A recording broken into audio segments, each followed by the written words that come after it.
آپ سے کوئی پوچھے کہ اس دنیا میں سب سے پہلے حج کس نے کیا تو شاید آپ نہیں بتا پائیں گے۔ دوستو آپ کی جانکاری کے لیے بتا دیں، سعودی عرب کے مکہ شہر میں کعبہ شریف کی تعبیر تو آدم علیہ السلام کے دور میں ہی ہو چکی ہے۔ روایتوں میں ملتا ہے ہمیں کہ جب اللہ نے حضرت آدم علیہ السلام کو جنت سے نکال کر زمین پر بھیجا تو آدم علیہ السلام نے اللہ کے حکم سے پہاڑوں سے پتھر لا کر خانہ کعبہ کی تعبیر کی، لیکن اس کے ہزاروں سال بعد جب حضرت نوح علیہ السلام کے زمانے میں جو بھینکر طوفان آیا تو اس طوفان میں کعبہ شریف کا ڈھانچہ بھی ڈھہ گیا تھا، لیکن اتنے وشال کائے طوفان کے باوجود بھی اس کعبہ شریف کی بنیاد باقی رہی۔ دوستو آج سے تقریباً 4000 ورش پہلے مکہ کے اندر کوئی بھی نہیں رہا کرتا تھا۔ پھر حضرت ابراہیم علیہ السلام اللہ تعالیٰ کے حکم سے اپنی بیوی حضرت ہاجرہ اور بیٹے حضرت اسماعیل علیہ السلام کو لے کر روانہ ہو گئے اور اس مقام پر پہنچے جہاں پر آج مکہ واقع ہے۔ اس دور میں وہاں پر نہ کوئی عمارت تھی،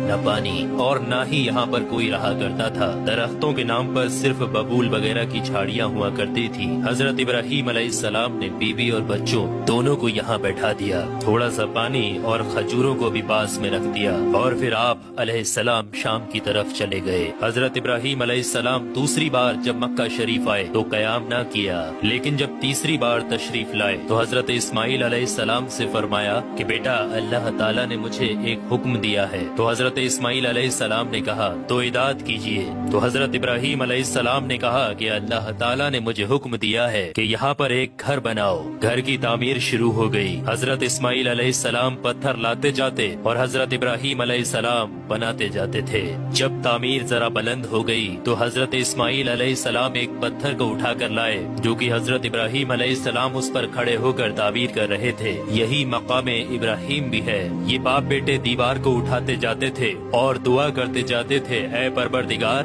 ہم سے قبول فرما، تو سننے اور جاننے والا ہے۔ انہوں نے گھر کی تعمیر نہ مٹی سے کی اور نہ چونے سے، بس پتھر کے اوپر پتھر رکھتے چلے گئے، اور نہ ہی چھت بنائی اور نہ کوئی اس کا دروازہ۔ اور پھر بعد میں الگ الگ زمانے میں پھر بیت اللہ کی تعمیر ہوئی، قریش نے بھی تعمیر کی اور ان کے بعد بھی ہوئی۔ کہتے ہیں کہ اس وقت اسماعیل علیہ السلام کی عمر 20 ورش تھی۔ حضرت ابراہیم علیہ السلام نے بیت اللہ کے پہلو میں بکریوں کا ایک باڑا بھی بنا دیا تھا اور اس کے اوپر پہلو کی چھت ڈال دی تھی۔ پہلے بیت اللہ کی جگہ پر ایک سرخ رنگ کا ٹیلا تھا، اکثر سیلاب اسے ادھر ادھر سے کاٹتا رہتا تھا۔ جب حضرت ابراہیم علیہ السلام تعمیر کعبہ سے فارغ ہوئے تو حضرت اسماعیل علیہ السلام سے ایک ایسا پتھر لانے کے لیے کہا جو طواف کی شروعات کے لیے نشانی کے طور پر استعمال کیا جانا تھا۔ یہ پتھر حضرت جبرائیل علیہ السلام ابو قبیس کی پہاڑیوں سے لے کر آئے۔ حضرت ابراہیم علیہ السلام نے اسے اس مقام پر رکھ دیا جہاں پر وہ اب تک قائم ہے۔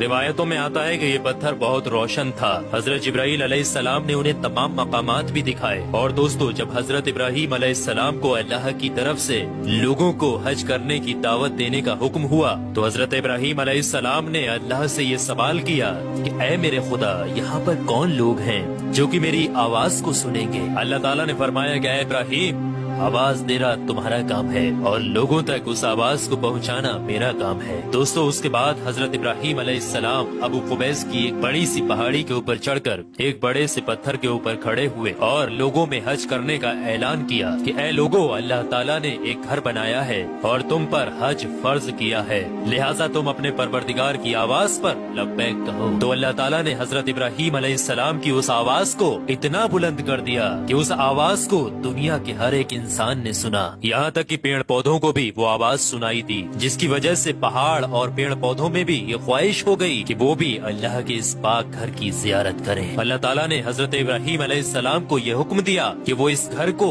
رکوع اور سجدہ کرنے والوں کے لیے پاک اور صاف رکھیں۔ علماء اکرام کے مطابق حضرت ابراہیم علیہ السلام کے اس اعلان کے بعد ہی حج کی شروعات ہوئی اور سب سے پہلا حج حضرت ابراہیم علیہ السلام نے ہی کیا۔